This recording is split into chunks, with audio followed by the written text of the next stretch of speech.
শাহনাজাপা এত পুরাতন একটি যুদ্ধ বিমান যেটার আপনি বলছিলেন যে এটার মানে অনেক আধুনিক সুযোগ সুবিধা কিছুই নাই, সেরকম একটা যুদ্ধ বিমান এটা কি আসলেই মানুষকে আহ, মানে মৃত্যুর মুখে ঠেলে দেওয়ার মতো অবস্থা না?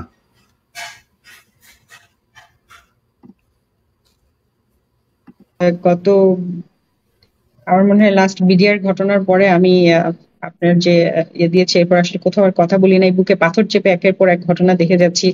বিভিন্ন রকম ঘটনা দেশে হচ্ছে এবং বোঝা যায় যে এত ফ্রিকোয়েন্টলি মানে একটা চক্র নাশকতার পরিকল্পনা একের পর এক করছে। এই জন্য আমাদের স্কেপটিক্যাল হওয়াই স্বাভাবিক। এবং আজকেও সারাটা দিন বুকে পাথর বেঁধেছিলাম, ভাবছিলাম যে এত মানুষ এত কিছু জানে, হ্যাঁ, যারা এটার সাথে যুক্ত বা এই ক্র্যাশের ক্র্যাশের কাছে ছিল অথবা অর্গানাইজেশনের ভিতরে ছিল, তারা তো চুপ করে আছে, তারা তো কোনো কিছু বলছে না, আমি বলার কে? কিন্তু আসলে কি, যখন বাচ্চাগুলোর ফুটেজ দেখলাম যে ছোট ছোট বাচ্চা, গায়ে একটু চামড়াটাও তার অবশিষ্ট নাই, সে কাঁদছে, সে হাঁটছে, তখন আমার মনে হয়েছে যে আমাকে আল্লাহ প্রশ্ন করবেন যে তোমরা তোমাদের তো জবান দিয়েছিলাম আমরা, তোমাদের তো আমরা ইয়ে দিয়েছিলাম, প্রশ্ন করার জন্য জবান দিয়েছিলাম, তোমরা প্রশ্ন করোনি কেন? সেই জায়গাটা থেকে আমার নিজের একটা বাচ্চা আছে, আসলে খুব খারাপ লেগেছে এবং আমার মনে হয়েছে যে আসলেই মানে খুব গুরুত্বপূর্ণ প্রশ্ন, যে এবং যেটা আসলে তদন্তে সাহায্য রাখতে পারে, সেই কথাগুলো আমি বলতে চাই। আমি আপনারা অনেকে জেনে থাকবেন যে আমার হাজবেন্ড স্কোয়াড্রন লিডার আশরাফ ইবনে আহমেদ, বিডি 8899, উনি 2010 সালের ডিসেম্বর 20 ডিসেম্বর একটি PT-6 বিধ্বংস হয়ে মারা যান। ওনার PT-6টা ছিল হচ্ছে আপনার ঢাকার বাইরে, এরকম জনবহুল এলাকায় ছিল না এবং সেই কারণেই আসলে ওই আপনার এত ক্যাজুয়ালিটি হয়নি। ওখানে দুজন অফিসার ছিলেন ভেতরে, স্কোয়াড্রন লিডার মাহমুদ এবং স্কোয়াড্রন লিডার আশরাফ, ওনারা দুজনেই স্পট ডেড হয়ে যান, মারা যান। কিন্তু এই ঘটনা ঘটার পরে যেটা হয় যে আমি যেহেতু একজন মিলিটারি অফিসার, আমি ঘটনাটা তদন্ত করার চেষ্টা করি নিজের মতো করে এবং অনেককে প্রশ্ন করি, যেটা আমার আসলে অভ্যাস। আপনি বিডিআর এর ঘটনা তো বুঝতে পেরেছেন যে আমি কিন্তু অনেক প্রশ্ন নিজে নিজে করেছি, নিজে রিসার্চ করেছি এবং আমি মনে করি যে প্রশ্ন মানে একটা জিনিস আমার মাথায় ঢুকে না যে প্রশ্ন করা যাবে না কেন, প্রশ্ন করতে অসুবিধা কি? হ্যাঁ, আমরা তো সবাই উত্তরটা জানতে চাই। এখনো যদি যদি কিনা যে এইটা বলা যাবে না, তখন আমি দেখলাম যে একটা ব্যাপারে এয়ারফোর্স খুব মানে নিশ্চুপ ছিল, সেটা হচ্ছে যে ব্ল্যাক বক্সটা কোথায়। যখন আমি প্রশ্ন করছিলাম যে স্যার এখানে তো একটা ব্ল্যাক বক্স থাকবে এবং ব্ল্যাক বক্স আমার জানা মতো এটা টাইটানিয়ামের তৈরি হয় এবং এটা খুবই শক্ত, এটার ভেতরে লাস্ট যে কমিউনিকেশন হয়, অর্থাৎ যে পাইলটের সাথে যে লাস্ট যে ইয়ার কমিউনিকেশন, গ্রাউন্ডের কমিউনিকেশন, সেই কথাটা তো ওখানে আছে। তা আমার তখন আসলে ইমোশন থেকে বলেছিলাম যে লাস্ট কথাটা সে কি বলেছিল এটা একটু আমাকে শুনতে দেন। এই ব্যাপারটা যখনই আমি জিজ্ঞেস করেছি, আমার কাছে মনে হয়েছে each and every one from air force তারা আমাকে অ্যাভয়েড করা শুরু করলো, যাতে আমি কোনোভাবে এই প্রশ্নটা না করি। ম্যাডাম, একটা জিনিস আমি একটু জানতে চাই। আমার সাথে যেহেতু একজন সার্ভিং অফিসারের সাথে কথা হচ্ছিল, আছে যিনি শহীদ হয়েছেন, তার খুবই মানে আমি যার সাথে কথা বলছিলাম তার ভাষ্য অনুযায়ী যে এয়ারফোর্সের 3 জন বেস্ট ফ্রেন্ডের মধ্যে তার একজন। তো উনি বলছিলেন যে এটা নাকি ব্ল্যাক বক্স নাই, এটা কি সম্ভব নাকি? উনি যেহেতু সার্ভিং, আমি আসলে ওনার উপর রেসপেক্ট রেখেই বলবো। আমি যত এয়ার ইনভেস্টিগেশন দেখেছি বা দেখেছি, ব্ল্যাক বক্স থাকবে না আমার জানা মতে, আমার জানা মতে থাকার কথা। এখন I might be wrong as well. But আমি আমার হাজবেন্ডের যেটা মানে ব্ল্যাক বক্স থাকবে না, এটা মানে রীতিমতো অসম্ভব। আপনি যদি একটু মানে পড়াশোনা করেন আর কি, তাহলে জানতে পারবেন। বাট উনি যে অ্যাঙ্গেল থেকে বলেছেন, that might be true also. Anyway, আমরা এয়ারফোর্সের কাছ থেকে আশা করব যে তারা এটা একটা উত্তর দিবে। তো আমি কি প্রসঙ্গে একটা কথা বলছি, অনেক প্রশ্ন হচ্ছে, অনেক ISPR থেকে বিজ্ঞপ্তি দেওয়া হয়েছে, কিন্তু এয়ারফোর্সের যে ইউনিট, যে সংশ্লিষ্ট ইউনিট, একটা ইউনিট থেকে তো একটা ইউনিটে তো সে চাকরি করছিল, সাগরে ছেলেটা, ফ্লাইট লেফটেন্যান্ট তৌকির। হ্যাঁ, তো সে তাদের ইউনিট থেকে অথবা এয়ারফোর্সের পক্ষ থেকে এখনো পর্যন্ত আমরা কোনো বিবৃতি দেখতে পাইনি। হয়তো বা আগামীকালকে সকালবেলা বিভিন্ন পত্রপত্রিকা আসবে আশা করছি।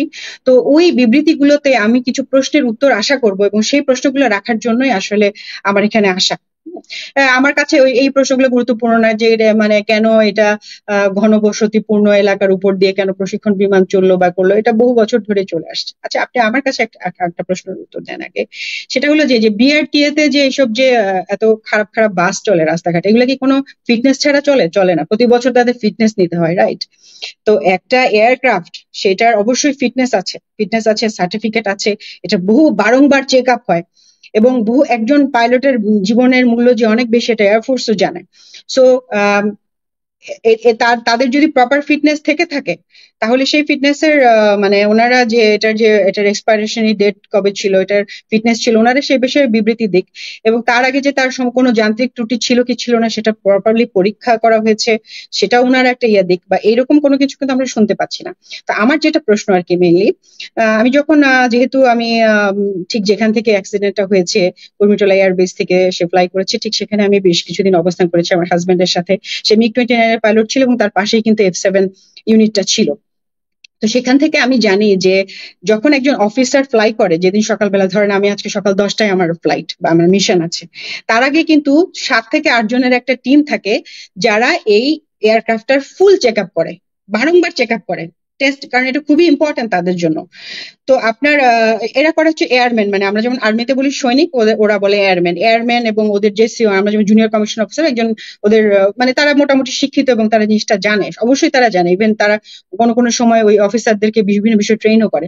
তো ওদের কিন্তু সকালবেলা কাজ থাকে প্রতিটা এলিমেন্ট একটা করে চেক করা, এবং কোনো জায়গায় এবং ওই চেক লিস্টে করা, এবং সেই মানে পাইলট উনি যখন উপরে মানে বসেন সিটে, তখনও কিন্তু ওনাকে অনেক কিছু চেক করতে হয়, ইজেকশন সিট ঠিক আছে কিনা, canopy of on, fuel line ঠিক আছে কিনা, মানে আমার জানার মধ্যে 152 অর সামথিং। কারণ একবার আমাকে আশরাফ বলেছিল যে আমাকে এই প্রশ্নগুলো জিজ্ঞেস করো, তো মানে আমি ও একের পর এক চেক লিস্ট বলে যাচ্ছিল আমাকে, মানে বিকজ হি ওয়াজ প্র্যাকটিসিং। এবং আমি এটা জানি যে সলো পাওয়া, মানে এয়ারফোর্সের সলো পাওয়া, এটা একটা বিশেষ বিশেষ ঘটনা। আপনি সার্টেন আওয়ার ফ্লাই করার পরে, অর্থাৎ আপনি যখন ধরেন আপনি একজন অফিসার হলেন নতুন, আপনি একটা এয়ারক্রাফট আপনাকে দেওয়া হলো, F-7 A-5, যে কোনো একটা যুদ্ধ দেওয়া হলো, আপনি সেটার উপরে কিছু সার্টেন আওয়ার পাবেন। সেই আওয়ারটা যখন আপনার লগ বুকে হয়ে যাবে, তখন আপনাকে এটা একটা সেলিব্রেশনের মতো হয় যে আজকে থেকে তুমি সিনিয়র হয়ে গেছো, তুমি ম্যাচিউরড হয়ে গেছো, তুমি এখন থেকে সলো মানে একা, তুমি একাই একটা এয়ারক্রাফট নিয়ে বের হবে। এবং ওই দিন কিন্তু একটা সিরিমনির মতো হয়, সে যখন নেমে আসে তার জন্য স্পেশাল খাবারের ব্যবস্থা থাকে। আমি জানি না আশরাফদের সময় সিস্টেম ছিল যে ওদের এওসি বা ওনাদের যিনি বেস কমান্ডার, ওনারা একটা সিগারেট অফার করেন যে তুমি বড় হয়ে গেছো, এজ এ মানে জাস্ট একটা হিসেবে, এবং পানি দিয়ে তাকে ভেজানো হয়। সো আজকে যদি ফ্লাইট, যেটা শুনছি আমরা যে ফ্লাইট লেফটেন্যান্ট তৌকিরের প্রথম সলো ছিল, তাহলে তো এটা খুব মানে সিরিমনির জন্য তারা আগেই থেকে রেডি থাকার কথা, তাই না? এই অনুষ্ঠান হবে, সে নামবে, আজকে তো সে সলো পাবে, এটা তো অনেকবার চেক হওয়ার কথা। ইভেন শুধুমাত্র এয়ারম্যানরাই না, ইউনিটের সিনিয়রদেরও এটা চেক করার কথা। তো চেক করার সময় কি ওনারা কোনো যান্ত্রিক ত্রুটি পেয়েছিলেন কিনা, এটা কি ওনারা আমাদেরকে বলবেন কিনা? বললে আমাদের জন্য ভালো হতো, আমাদের বুঝতে পারতাম। কারণ আমরা যতটুকু জানতে পেরেছি যে যান্ত্রিক ত্রুটির কারণেই কিন্তু তাকে ল্যান্ড করতে হয়েছে। সে যান্ত্রিক ত্রুটিটা উনি কখন বুঝতে পারলেন? যখন উনি অলরেডি ফ্লাইটে উঠে গিয়েছেন, তখন উনি বুঝতে পারলেন যে উনার যান্ত্রিক ত্রুটি হয়েছে। সেই যান্ত্রিক ত্রুটিটা আসলে কিভাবে তাহলে হলো, কিভাবে, এটা অনেক রকম কোশ্চেন আসতে পারে, এবং কোশ্চেন গুলো আসলে এখন কেউ করবে না, কিন্তু আমি মনে করি যে কোশ্চেন আমাদের রাখতে হবে, কোশ্চেন রাখতে হবে এটা। এবং এবং এয়ারফোর্সের যে এটা যান্ত্রিক ত্রুটির কারণে একটা ঘটনা, এটা ইন্টারনাল এয়ারফোর্সের ব্যাপার, এভাবে বলে চলে যাওয়ার কোনো সুযোগ নেই, এই কারণে যে এটা একটা ন্যাশনাল ইনসিডেন্ট। এখন এটা একটা কলেজকে হিট করেছে এবং 100-র উপরে লোক আহত হয়েছে, অনেক বাচ্চারা মারা গিয়েছে। অবশ্যই তাদের বাবা মায়ের উচিত করা, মামলা করা, এবং জানতে চাওয়া যে এটা কোনো ত্রুটিপূর্ণ ছিল কিনা। এবং আমার মতে যে এয়ারম্যান বা যারা সকালবেলা চেক করেছেন, আমরা অবশ্যই তাদের মন্তব্য আশা করব, এবং তদন্তে তাদের পরিষ্কারভাবে আমরা চাইবো যে জাতির কাছে, স্পেশালি এই বাবা মায়ের কাছে, যাদের বাচ্চারা মারা গিয়েছে, তাদের কাছে ওনারা ক্লিয়ার করুক যে তারা সবকিছু ক্লিয়ারলি পেয়েছিলেন, যার কোনো যান্ত্রিক সমস্যা ছিল না। এবং আমি এটাও মনে করি, যেহেতু পার্শ্ববর্তী দেশ থেকে অনেক রকমের হচ্ছে, অনেক রকমের উস্কানিমূলক কার্যক্রম হচ্ছে, হাসিনার এখনো লেসপেন্সাররা বিভিন্ন জায়গায়, মিলিটারিতে, এয়ারফোর্সে বলেন, সচিবালয়, বিভিন্ন জায়গায় রয়ে গিয়েছে, তারা একটা শ্যাডো গভর্নমেন্ট চালাচ্ছে, আমরা দেখতে পাচ্ছি, এটা ওপেন সিক্রেট, এটা লুকানোর কিছু নাই। তারা ইউনিস গভর্নমেন্টকে ফল করে ডিসেম্বরের মধ্যে তারা নির্বাচন করার জন্য they will go any Hasina তো বলেছেন উনি ঢাকা অ্যাটাকের প্ল্যান করছেন, একের পর এক উনি স্যাবোটাজ করে যাচ্ছেন। এই কারণে এই কোশ্চেন গুলো আসবে। আমার জানার ইচ্ছা যে ৮ বা ৭ জন ক্রু ওটা চেক করেছিলেন সকালবেলা, ওনাদের অ্যাকাউন্ট গুলো চেক করা হোক, ওনাদের সাথে কোনো বড় ধরনের টাকা পয়সার লেনদেন হয়েছে কিনা কোনো বাইরের কোনো রাষ্ট্রের অথবা আমাদের দেশের ভেতরে কারো, এটা অবশ্যই চেক করা উচিত। তাদের স্টেটমেন্ট চেক করা উচিত, তাদের কোনো রিসেন্টলি কোনো বাইরের কোনো ব্যক্তির সাথে, ব্যক্তিবর্গের সাথে, তাদের কোনো সিভিলিয়ান ব্যক্তিবর্গের সাথে তাদের কথা হয়েছে কিনা। যদি না হয়ে থাকে ফাইন এন্ড ওকে, সমস্যা নাই, কিন্তু প্রশ্ন রাখতে অসুবিধা কি? আজকাল দেখছি যে প্রশ্ন করলেই সবাই ক্ষেপে উঠছেন। প্রশ্ন মানে আপনার উত্তর দেন যদি মনে করেন যে না এটা এবং এটা এই জন্যই বললাম যে এটা এয়ারফোর্সের ইন্টারনাল বিষয় বলে চলে যাওয়ার সুযোগ নেই। এই জন্য এখানে অনেকগুলো বাচ্চা মারা গেছে, আল্লাহর রাস্তে বাচ্চাগুলোর দিকে তাকান। সো এই জিনিস প্রশ্নগুলো আমার মাথায় এসেছে। এটা তো জ্যামিংও করে দেওয়া যায় স্যার, তাই না? যে আমি যদি একটা ছোট একটা সেন্সর রেখে দেই এবং কোনো অন্য দেশে কোনো প্রতিষ্ঠান এটা জ্যাম করে দিতে পারে এবং তখন হয়তো বা রাস্তার মধ্যে তার সমস্ত কমিউনিকেশন অফ হয়ে গেছে, এরকমটা এয়ারফোর্সের ভেতর থেকে শুনলাম যে এরকম হওয়া অসম্ভব না। সো এই সবগুলো মিলেই কিন্তু কোয়েশ্চেনটা আসতে হবে যে সম্পূর্ণ এত চৌকস এবং ট্যালেন্টেড একজন পাইলট যিনি উঠলেন, তার যে এয়ারক্রাফটে উনি উঠেছিলেন সেখানে যারা এটা চেকিং এর দায়িত্ব ছিলেন সেখানে যদি কোনো সমস্যা না হয়ে থাকে তাহলে পরবর্তীতে কি সমস্যা হয়েছিল, কেন আকাশ থেকে তার সমস্ত কমিউনিকেশন, আমরা যেটা শুনলাম তার হাইড্রোলিক ইয়েও বন্ধ হয়ে গেছে, সমস্ত জিনিস মানে অ্যাজ ইফ কেউ এটা জ্যাম করে দিয়েছে। এবং তার লাস্ট কথা কি ছিল, লাস্টে কি তাকে কোন সময় তাকে ইজেক্ট করতে বলা হয়েছিল এবং তাকে কি ওই মাইলস্টোনের ওইখানেই কি তাকে ল্যান্ড করতে বলা হয়েছিল নাকি অন্য কোথাও বলা হয়েছিল, নাকি সে ইজেক্ট করার পরে ওইটাকে কন্ট্রোল করে এখানে নিয়ে আসা হয়েছে? অনেক কোশ্চেন আমার মনের মধ্যে এবং আমার প্রত্যেকটা কোশ্চেনই ভ্যালিড, কিভাবে ভ্যালিড আমি পরে আসছি। হ্যাঁ, তা আমি শুধু এই প্রশ্নের উত্তরে না যে এটা যান্ত্রিক ত্রুটি এবং এখানে পাইলট চেষ্টা করেছেন, পাইলট চেষ্টা করেন অবশ্যই, সে খুবই ট্যালেন্টেড এই ব্যাপারে কোনো সন্দেহ নাই। কিন্তু আমি যে প্রশ্নগুলো করলাম যে যারা এটা চেকিং করেছেন তাদের বক্তব্য এবং তাদের ব্যাকগ্রাউন্ড চেক করা হোক এবং জাতির সামনে সেটা প্রকাশ করা হোক। এবং সেকেন্ড হচ্ছে যে যদি তাই হয় তাহলে এর পথে কি সমস্যা হলো এটা এয়ারফোর্স ক্লিয়ার করুক। আচ্ছা, আজকে যে ওনার সলো ছিল এটা কি মানে আমি অবশ্য সব টেলিভিশন পত্রিকা নিউজ তো দেখি নাই, এটা কি বাইরে এসেছে নাকি? আমি জানি এটা কয়েকটা আমি গণমাধ্যমে দেখতে পেলাম। জি, তার মানে বিমান বাহিনী এটা স্বীকার করেছে। তাহলে তো যদি সলো থেকে থাকে সেই কাল আজকে তো নিশ্চয়ই আপনাদের এই যে ট্র্যাডিশন অনুযায়ী ওই যে পানি ছিটানো হয়, তারপরে সিগারেটের প্যাকেট, হওয়ার কথা সিগারেটের প্যাকেট দেয়। হয় আর কি। এটা আমি যখন এয়ারফোর্সের এনভায়রনমেন্টে ছিলাম তখন আমি দেখেছি যে সলোতে এরকম অনুষ্ঠান হয়ে থাকে। তো সেখানে আমার মনে হয় আজকে এটার আরো বাড়তি কিছু বাড়তি কিছু প্রিকশনের কথা ছিল, বা মানে একদম মানে যেখানে এটা তো এমন না যে হঠাৎ হঠাৎ হয়, প্রত্যেকদিন কিন্তু এই ধরনের মিশন হচ্ছে। ওরা তো এগুলোকে মিশন বলে, এই যে ফ্লাইং টাইম গুলোকে 1 ঘন্টা করে একটা মিশন, প্রত্যেকদিন এভরিডে দেয়ার আর মিশনস এবং আমাদের জনবসতিপূর্ণ ঢাকার উপরেই হচ্ছে, অন্যদিন কোনো কিছু হচ্ছে না। আজকে যেখানে একটা এক্সট্রা প্রিকশনস একটা অবস্থা, একজন চৌকস অফিসার অবশ্যই সবকিছু চেক করেছেন, তাকে চেক করে উঠানো হয়েছে, তাহলে এমন কি হয়েছিল, ইনফ্যাক্ট তার লাস্ট কমিউনিকেশন কি হয়েছিল সেগুলো কি আমরা জানতে পারবো? আমার মনে হয় ব্ল্যাক বক্স অনেক প্রশ্নের উত্তর দিতে পারবে। আর যদি ব্ল্যাক বক্স না থাকে, ব্ল্যাক বক্স ছাড়া একটা যুদ্ধ বিমান উঠে গেল, এটা এটা এটা তো 2025 সালে হওয়ার কথা না, হওয়া উচিত না। স্যার আপনার কাছে যাই। আমাদের প্রিয় সুমন ভাই আছেন, তিনার প্রিয় মানুষ আমাদের সেনাপ্রধান ওয়াকার সাহেব। তো একটা দেশ আসলে যে প্রশ্নগুলো আমাদের শাহনাজ ম্যাডাম করলেন, যে বিমান বাহিনী বলেন, সেনাবাহিনী বলেন, নৌবাহিনী বলেন, মানে সেনাবাহিনী আমাদের এই যে ওনাদের সম্মিলিত যেই একটা কি বলবো যে আমাদের দেশ রক্ষার জন্য যে এই 3টা বাহিনী, তারাই আমাদের দেশকে রক্ষা করবেন। এখন আমার যদি নাকি মাথায় থাকে, ধরেন আজকে 15 বছরে যে পরিমাণে নিয়োগ হয়েছে, হান্নানের মতো দুশ্চরিত্র লম্পট যখন বিমান বাহিনীর প্রধান হয়, কি পরিমাণে লুটপাট, নিজের সহকর্মীদের, নিজের অধীনস্থ জুনিয়র অফিসারদের স্ত্রীরা পর্যন্ত তার এই এই এই যে লোলুপ যে দৃষ্টি, সেখান থেকে রেহাই পায় নাই। এরকম একজন ব্যক্তির অধীনে যেই বাহিনী ছিল, সেই বাহিনী তো বহু আগেই ধ্বংস হয়ে গিয়েছে। তো তাদেরকে এতদিন ধরে যে নিয়োগগুলো দেওয়া হয়েছে, সেটাও তার ইচ্ছা মতো এখানে নামাজ পড়তে দেওয়া হতো না, দাড়ি রাখতে দেওয়া হতো না, টাকনোর উপরে হাফ প্যান্ট পরে তারপরে তাদেরকে বাধ্য করা হতো পিটি করার জন্য। নানান কথাবার্তা আমরা এর আগে আমার এখানে 15 মিনিটস এগুলো নিয়ে কথা বলেছি। এরকম একজন ব্যক্তির আন্ডারে যখন একটা বাহিনী গঠিত হয়, সেই বাহিনীতে অনেক ভারতীয় এই গোয়েন্দা সংস্থার লোকজন থাকবে। তো এদেরকে মোকাবেলা করার জন্য, এদের থেকে আমার দেশকে বাঁচার জন্য বাংলাদেশ সেনাবাহিনীর যে গোয়েন্দা তৎপরতা থাকার কথা, আপনি কি মনে করেন যে ওয়াকারের নেতৃত্বে যে সেনাবাহিনী আছে তাদেরকে দিয়ে এটা খুঁজে বের করা সম্ভব? আসসালামু আলাইকুম। প্রথমে আমি খুব আমার ভিতরকার শোকটা জানাচ্ছি এই ঘটনার জন্য, এবং যারা ইন্তেকাল করেছেন তাদের রুহের মাগফিরাত কামনা করছি। যারা অসুস্থ আছেন, যে বাচ্চারা, একজন শিক্ষিকার কথা আমি পড়ছিলাম, উনি বের হয়ে যেতে পারতেন, বাট বাচ্চাদের সেভ করতে গিয়ে শেষ বাচ্চাটুকুকে উনি ওনার ক্লাস থেকে বের করে দিয়ে তারপরে যখন বের হওয়ার চেষ্টা করলেন তখন আর বের হতে পারেন না। উনি আমাদেরই একজন এয়ারফোর্সের অফিসারেরই বড় বোন। তো এগুলা খুবই কষ্ট দেয় আমাদেরকে, এবং সেই আলোকে আমরা কি এই কষ্টগুলা পাইতে থাকবো নাকি সেটার কোনো ব্যবস্থা নিব? ধরেন এই শোকের সময় আমি ইনফ্যাক্ট কারো ব্যক্তিগত চরিত্র বা অন্যান্য জিনিসটাতে এখন যাব না, সেটা আরেকদিন যাব।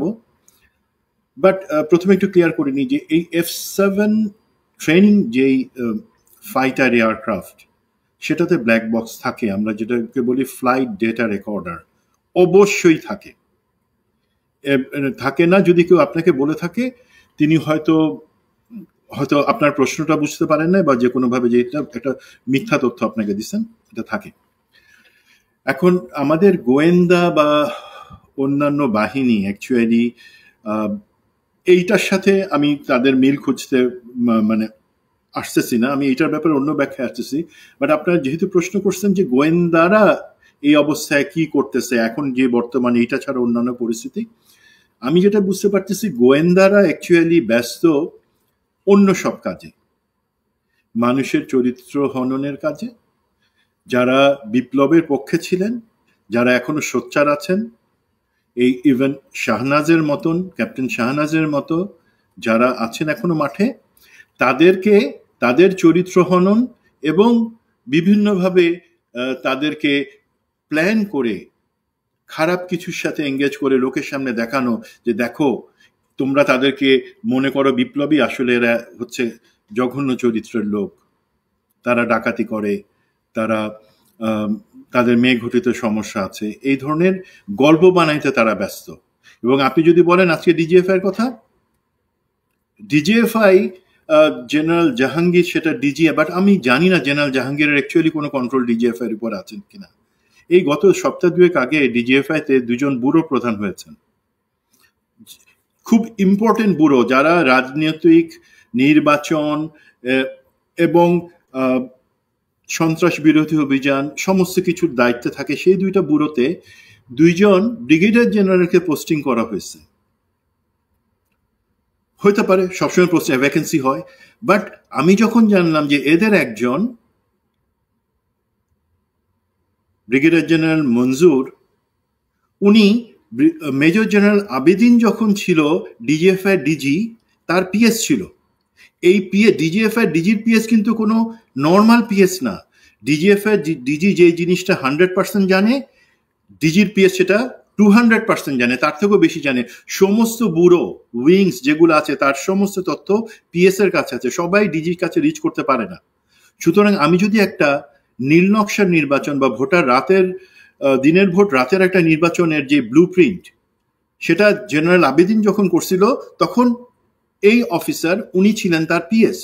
তার মানে সেই টেক্সট বুক তার পড়া আছে, সেই মতো লোককে আবার সেখানে বসানো হয়েছে। আবার ব্রিগেডিয়ার জেনারেল জুনায়েদকে বসানো হয়েছে সেখানে, যিনি এনএসএ তে চাকরি করছেন, এবং এবং তিনিও কিন্তু আমাদের যেই সমস্ত মেজর জেনারেলরা আজকে দেশ ছাড়া, গুম খুন এই সমস্ত অভিযোগের কারণে, তাদের সাথে ঘনিষ্ঠ একজনকে সেখানে বসানো হয়েছে। তো এই দুইটা পোস্টিং এর ইন্ডিকেশনে আমি একটা জিনিস বুঝতে পারি, আমাদের গোয়েন্দাদের বর্তমান কাজ, আসল কাজ যেটা, যে দেশের প্রতিরক্ষা, হুমকি মোকাবেলায় যে তথ্যগুলা, যে ইন্টেলিজেন্সগুলো, সেগুলা জোগাড় করা এবং বর্তমান সরকারের কাছে প্রতিরক্ষা মন্ত্রণালয়ের কাছে সেগুলা দেয়া, সেই জায়গাটাদের ফোকাস না। বিকজ এই দুইজন ব্রিগেডিয়ার জেনারেলকে কিন্তু মেজর জেনারেল জাহাঙ্গীর নিজে থেকে আনেন নাই, তার উপরে চাপাই দেওয়া হয়েছে সেনা সদর থেকে। তার মানে আমার ভয় হচ্ছে একটা জিনিস, যে এরা কি আবার সেই ভোটে ইনফ্লুয়েন্স করার পরিকল্পনা করতেছে, সেইভাবেই এদের সেইটার জন্যই দক্ষ লোকদের এখানে আনা হচ্ছে, সেটা একটা কোশ্চেন থাকতে পারে। এবং আনফর্চুনেটলি আমি দেখতে পাইতেছি ডিজিএফআই এর রোলটা, যেটা সরকার জবাবদিহিতার আওতায় আনা উচিত, সেই জায়গায় সরকার, প্রফেসর ইউনুস এবং আমাদের নিরাপত্তা উপদেষ্টা উদাসীন। তারা এখন আমাদের এই গোয়েন্দা বাহিনীগুলোকে এনএসআই, ডিজিএফআই তাদেরকে জবাবদিহিতা এবং তাদের আমি জানি না এখন পর্যন্ত কোনো সিচুয়েশন অ্যাসেসমেন্ট উনি বলছেন কেনা, ঠিক আছে এই সিচুয়েশনের জন্য আমাকে অ্যাসেস করে দাও, উনি বলেন নাই। ওনাকে বলতে হবে যে তুমি ডিজিএফআই, তুমি এনএসআই, তুমি এসবি, তুমি আমার কাছে দায়বদ্ধ, তুমি আমাকে গোয়েন্দা তথ্য দিবা, অন্য কাউকে পরে দিবা। সেই জায়গাটাতে একটা গ্যাপ রয়ে গেছে। তো সেইটা একটা রং কালচার। এবং দেখেন হাসিনার সময় কিন্তু বাহিনী প্রধানরা কিছুই জানতো না, ভয় থাকতো ডিজিএফআই এনএসআই এর ভয় থাকতো যে কখন কোন জিনিস আমারটা বলে দেয়। বাট বিকজ তারা হাসিনার প্রতি মুহূর্ত সেটা শুনে মজা পাইতো। আর এখন প্রধান উপদেষ্টা কিছুই জানতেছেন না, ওনার তো মজা পাওয়ার দরকার নাই যে কে কি কথা বলতেছে সেগুলো শোনার, বাট ওনার তো জানা দরকার, নিরাপত্তা উপদেষ্টারও জানা দরকার যে কোথায় কি হইতেছে, আমাদের সামনে কি বিপদ আছে, বিপদটা হওয়ার পরে কে করলো সেটা না জেনে যে বিপদের সম্ভাবনা কোথায় থাকতে পারে। এখন এইটার সাথে আমি একটু রিলেট করি, আমাদের এখন যেই একটা দুর্ঘটনা, শোকাবহ যেই ঘটনা, সেটা নিয়ে একটু আমি রিলেট করে বলি। ক্যাপ্টেন শাহনাজ যে জিনিসটা বললো সেটা খুবই গুরুত্বপূর্ণ, যে এইখানে কি আমাদের প্রতিবেশী ভারতের ইনভলভমেন্টের কোনো সম্ভাবনা আছে কিনা। প্রথম জিনিস আমরা আসি যে যদি এটা একটা দুর্ঘটনা হয়ে থাকে, দুর্ঘটনার ক্ষেত্রে হইতে পারে দুর্ঘটনা, এবং এই মিগ বা এই F7, F6 এগুলাই কিন্তু ইতিহাসে সব থেকে বেশি দুর্ঘটনায় পড়ছে। এখন দুর্ঘটনায় পড়বে না কেন বলেন তো? আপনি আজকে থেকে 14 বছর আগে যে এই প্রশিক্ষণ বিমানকে সব দেশ তাদের ইনভেন্টরি থেকে অবসলেট করে দিছে, বাতিল করে সরাই দিছে, সেটাকে আপনি আজকে চালাইতেছেন। কেন চালাইতেছেন? বিকজ এই বিমানগুলা কেনা হয়েছে দুর্নীতি করার জন্য।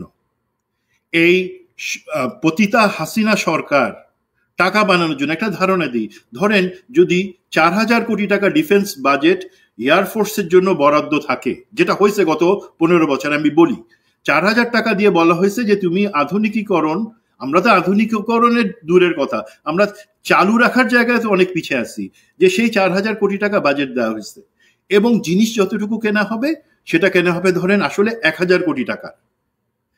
এখন ওভার ইনভয়েসিং করে বাকি 3,000 কোটি টাকা পাঠায় দেওয়া হয়েছে এই রেহানার কাছে তারেক সিদ্দিকীর মাধ্যমে, এবং এগুলো হয়েছে ওপেন কন্ট্রাক্টে। গভর্নমেন্ট টু গভর্নমেন্ট কন্ট্রাক্ট হইলে এই দুর্নীতির সুযোগ থাকতো না, বাট এইভাবেই হয়েছে। আমি জনগণ হিসেবে, আমি সচেতন নাগরিক হিসেবে প্রশ্ন রাখছি যে কেন আমাদের বিমান বাহিনীকে এত বাজেট বরাদ্দ দেওয়া হবে? রাখতে পারি, অনেকে রাখছেন, বাট ভাই এই বাজেট তো দেওয়া হয়েছে বিমান বাহিনীর উন্নয়নের জন্য না, আমাদেরকে সুপ্রশিক্ষিত করার জন্য না, করা হয়েছে ওদের টাকা লুটপাটের জন্য। এই একই জিনিস হয়েছে আর্মিতে। মেজর জেনারেল মতিন কিছুদিন বছরখানেক আগে একবার চেষ্টা করছিলেন বিপ্লবের পরে ওনার ভয়েস রেজ করার জন্য। উনি সেলফ প্রোপেলড গান কেনার দুর্নীতির সাথে জড়িত, যেই টাকার 70% সরাসরি রেহানার কাছে চলে গেছে। জানেন সেই সেলফ প্রোপেলড গান মানে গুলি ভরে সেইটাকে, এটা আর্টিলারি গান, সেটা গুলি ভরে ব্যবহার করা যায় না। একবার চেষ্টা করা হয়েছিল, আমাদের 4 জন সৈনিক নিহত হয়েছেন সেখানে, সেটা ফায়ার করতে গিয়ে ইন্ডিয়া থেকে আনা হয়েছিল। এখনো সেইভাবে আমরা বলি ডিফেন্স বাজেট যেটা আছে সেটা যুক্তিযুক্ত, বাট সমস্যা কোথায়? আমাদের ডিফেন্স বাজেট যদি 10,000 কোটি টাকা হয়, তার মধ্যে মাত্র 2,000 কোটি টাকার জিনিস সত্যিকার অর্থে কেনা হয়। বাকি 8,000 কোটি টাকা বা 80% জিনিস রাজনৈতিক নেতারা চেটে পুঁতে যে শুধু তা খান তা না, ওনারা সেটা খান। একই সাথে আমাদের এই যে ইফতেখার, এবং এখানে এতগুলো শিশু মারা গেল, আমাদের এখানে এই পর্যন্ত যত ধরনের এই প্রশিক্ষণ বিমান দুর্ঘটনা হয়েছে, সেগুলার প্রত্যেকটা রক্তের দায় তাদের হাতে।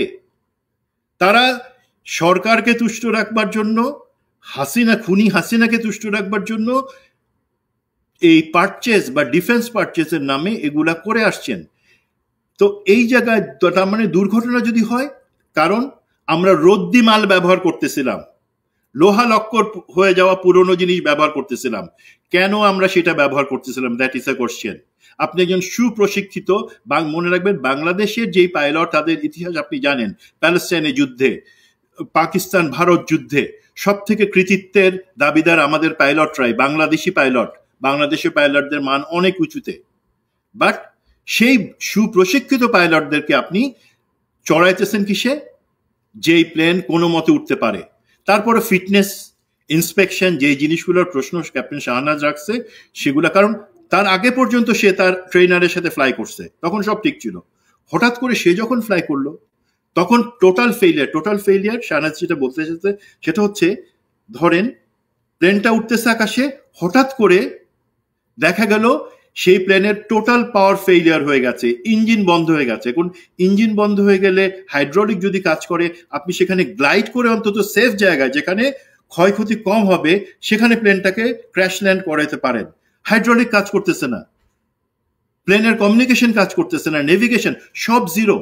তার মানে সেই পাইলট তো ইচ্ছা থাকলেও যে প্লেনটাকে সে অন্য কোনো দিকে সরাই নিবে, একটা ঘন বসতি বাদে অন্য কোথাও ফেলবে, তার উপায় তার ছিল না। শেষ মুহূর্ত পর্যন্ত সে চেষ্টা করছে, আরো আগে তার ইজেক্ট করার কথা ছিল, ইজেক্ট করে নাই। শেষ মুহূর্ত পর্যন্ত সে চেষ্টা করছে যদি আমি কন্ট্রোল ফেরত পাই নাই, বিকজ সেটাকে টোটাল জ্যাম হয়ে গেছিল। এই জায়গায় আমি আসি, ভারত সংশ্লিষ্টটা সম্ভাবনা এখনো তদন্ত হবে, তদন্ত চলতেছে, এক্ষেত্রে আমি কিছু বলবো না। বাট একটা জিনিস, আপনারা সবাই রিসেন্ট ভারত পাকিস্তান যুদ্ধের কথা জানেন, 5টা রাফাল ফেলে দিল পাকিস্তান, চাইনিজ যে প্ল্যাটফর্ম টেকনোলজি সেটা ব্যবহার করে। সেখানে কিন্তু এই জিনিসটা হয়েছিল যে ভারতের রাফাল সে কিন্তু পাকিস্তানের সীমানার ভিতরে ঢুকতে পারে নাই, তার 400 কিলোমিটার দূরে থাকতেই পাকিস্তান সেগুলোকে ইলেকট্রনিক জ্যামিং করে পাখির মতন ফেলে দিছে। তার মানে সেইখান থেকে আমরা জানতে পারি যে আজকের দিনে আপনার কোনো, যেটাকে আগে ডগ ফাইট বলা হয়, আকাশী যুদ্ধ অথবা স্ক্র্যাম্বলিং বলা হয়, সেই জিনিসগুলোর দরকার হয় না। আপনি ভারতে বসে সুইচ টিপে আমাদের প্লেনকে ধ্বংস করে দিতে পারেন, সেই ক্যাপাসিটি আছে। ভারত করছে সেটা আমি বলতেছি না, বাট সেটা সম্ভাবনা আছে, সেই জিনিসটা আমি বলছি। কারণ এই ধরনের টোটাল ফেলিয়ার কেন হবে? তার মাত্র 15 মিনিট আগেই তো ফাইনাল ইন্সপেকশন 8 জন মিলে করছে, যাদের হাতে সেই অফিসার তার জীবনটা দিয়ে রাখছে যে ভাই তোমরা ইন্সপেকশন করে বলো ঠিক আছে আমি উঠতেছি, আমার সোলো ফ্লাইট সেটা। সেখানে এটা হলো। তো এই জায়গাগুলোতে গোয়েন্দা তথ্য বা গোয়েন্দা তথ্যের ব্যর্থতা, সেটা আমরা অবশ্যই প্রশ্ন রাখবো। এখন একটা এক্সাম্পল দিই, গোয়েন্দা তথ্য ব্যর্থতা কেন বলবো? ইচ্ছা করে তো আমরা ব্যর্থ। এই যে কর্নেল মুস্তাফিজের কয়েকটা পোস্ট আপনি কয়েকদিন আগে দেখলেন, যেটা আমি মুস্তাফিজের সাথে আলাপ করতেছিলাম কিছুদিন আগে, তারপর মুস্তাফিজ পোস্ট দিল, বাংলাদেশের military institute of science and technology, সেখানে তো 4 জন ভারতের অফিসার যারা অ্যারোনটিক্যাল ইঞ্জিনিয়ারিং পড়ায়, এই বিমান উড়ানোর এটা পড়ায়, তারা সেখানে এখন পর্যন্ত আছে। আমি সেনা সদরকে জিজ্ঞাসা করলাম, সেনা সদর বলল হ্যাঁ আমরা চেষ্টা করতেছি তাদেরকে কি করা যায়। 1 বছর হয়ে গেল বিপ্লবের, তারা এত বছর ধরে এখানে আছে, ভারতীয় অফিসার, তারা আমাদের এখানে, এবং তারা অ্যারোনটিক্যাল ইঞ্জিনিয়ার কোয়ালিফাইড ভারতীয় এয়ারফোর্সের অফিসার, তারা যে এখানে বসে আর কোনো ঘুটু পাকাইতেছে না, সেটা আপনারা বুঝতে পারতেছেন না? আপনাদের চিন্তা নেই কোনো কিছু? আপনাদেরকে এতবার বলবার পর আপনারা সেই কথা শুনতেছেন না? সো দিস ইজ সামথিং আমরা জেনে বুঝে কিন্তু এই ইন্ডিয়ার চরদেরকে, ভারতের একটা দেশপ্রেমিক ভারতীয় সেনা, সে কি করবে? সে কি আমাদের স্বার্থ দেখবে নাকি ভারতের স্বার্থ দেখবে? তাদের মধ্যে একজন যদি কোনোভাবে একটা সেন্সার, কারণ এমআইসি অ্যারোনটিক্যাল ইঞ্জিনিয়ারিং এ যারা পড়াইতেছে তাদের কিন্তু অ্যাক্সেস আছে, তাদের সুযোগ আছে আমাদের যে কোনো ইনস্টিটিউশনে যাওয়ার জন্য, আমাদের ট্রেনিং ফ্যাসিলিটিতে যাওয়ার জন্য। একটা মাছির থেকেও ছোট্ট একটা সেন্সার যদি কোথাও আমাদের প্রতিটা এয়ারক্রাফটে লাগায় দেয়, যেগুলো চিটাগাংয়ে আছে, কক্সবাজারে আছে, ঢাকাতে আছে, সেই জায়গায় আপনি তখন পাখির মতো সেগুলাকে আকাশ থেকে ফেলে দিতে পারবেন। সেটা তো জাস্ট একটা কাগজের প্লেন হয়ে যাবে, কোনো কন্ট্রোল থাকবে না। তো আমি মনে করি এটা প্রশ্ন না, যে সন্দেহ না, আমাকে তারা বলুক, আমাদের গোয়েন্দা কর্তৃপক্ষ, আমাদের সেনা কর্তৃপক্ষ, আমাদের সরকার বলুক, কেন এখন পর্যন্ত জেনে বুঝে তারা ভারতীয় সামরিক বাহিনীর অফিসারদেরকে আমাদের প্রশিক্ষণ ইনস্টিটিউশনগুলোতে রাখতেছে? That is a big question. তো সেই কোশ্চেনটার অ্যান্সার আমি আশা করব। এর বাদে যে জিনিসটা থাকতে পারে সেটা হচ্ছে যে, ধরেন একটা স্যাবোটাজের কথা লোকে বলতে পারে, বাট স্যাবোটাজের জিনিসের জায়গাতে আমি অতটা, কারণ আমাদের বিমান বাহিনী বা সৈনিক, আর্মি, যে কোনো সশস্ত্র বাহিনীর সদস্যরা এই ধরনের 1000 টাকার বিনিময়ে হয়তো করবে না, বাট তারপরও কি আমরা জানি না যখন র্যাবে আমাদের সেনাবাহিনী, বিমান বাহিনী, নেভির অফিসারদের পাঠানো হতো, তাদের অনেকেই তো টাকার কাছে বিক্রি হয়ে গেছে।